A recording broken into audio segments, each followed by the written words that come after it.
Les invasions musulmanes avaient coupé l'Occident de l'Orient, et les invasions normandes avaient également semé le désordre, si bien que le commerce avait beaucoup décliné au temps des Carolingiens. Mais il reprend à partir du XIe siècle.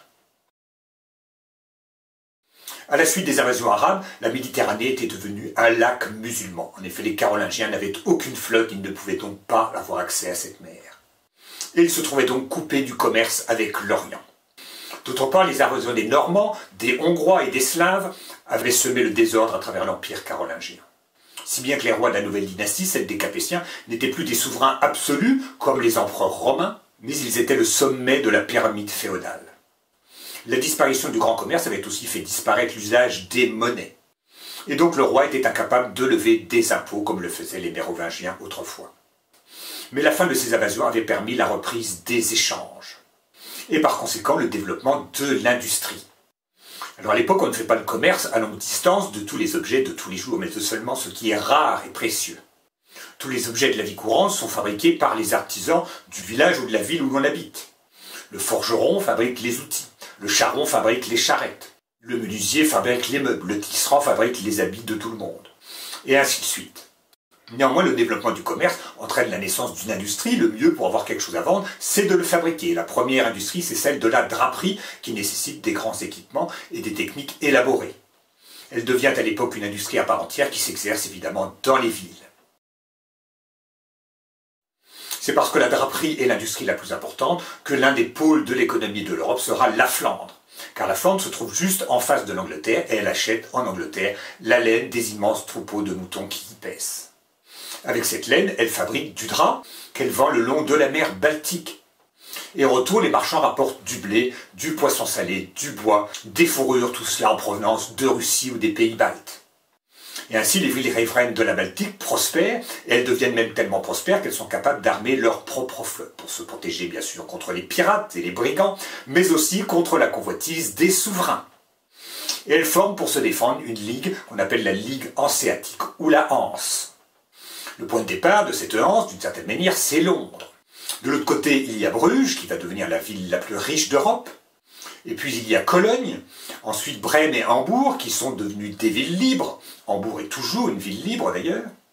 Et puis Lübeck et Danzig, Danzig qui se trouve en Prusse, mais aujourd'hui en Pologne. Et enfin Riga, au bord de la Baltique, dans les pays baltes actuels, et tout cela continue jusqu'à Novgorod, en Russie. Et l'autre pôle de l'économie européenne, c'est l'Italie du Nord, le Milanais. Les Italiens exportent du drap de moindre qualité, mais surtout ils importent tous les produits d'Orient. Le coton, la soie qui vient de la lointaine Chine par la route de la soie, une très longue route terrestre et maritime, très ancienne. Et puis les épices, le poivre, la cannelle, le gingembre, les clous de girofle, la vanille. Et puis il y a aussi les plantes tinctoriales, c'est-à-dire celles qui servent à teindre les draps. Il y a le henné qui fournit le brun. Il y a le pastel et l'indigo qui fournissent le bleu. La garance qui fournit le rouge, puis encore la camomille, le safran ou le chanvre qui fournissent le jaune. Et tout ce commerce passe par deux ports principaux, celui de Gênes sur la Méditerranée, qui est tourné vers la France par la vallée du Rhône, tandis que Venise, qui est sur l'Adriatique, est tournée plutôt vers l'Empire, vers la ville de Vienne. Ces deux puissantes cités commerçantes sont deux républiques qui sont gouvernées par des doges élus. Et puis il y a encore une denrée qui vient d'Afrique, souvent par l'Orient, c'est l'or. Il y a aussi des routes commerciales terrestres. Et la route commerciale terrestre entre l'Italie du Nord, le duché de Milan, et la Flandre passe par la France, ou plus exactement par la province de Champagne. Plutôt que de faire le voyage tout entier, les voyageurs italiens et flamands se rencontrent à mi-chemin en Champagne où se tiennent des foires saisonnières, notamment à Lagny, à Bar-sur-Aube, à Provins ou à Troyes.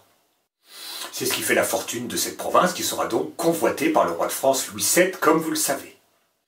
Et cette prospérité du commerce fait revenir l'usage des monnaies.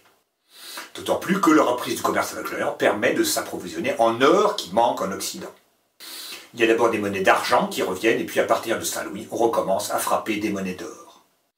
Et grâce à ces monnaies, le roi va pouvoir recommencer à percevoir des impôts.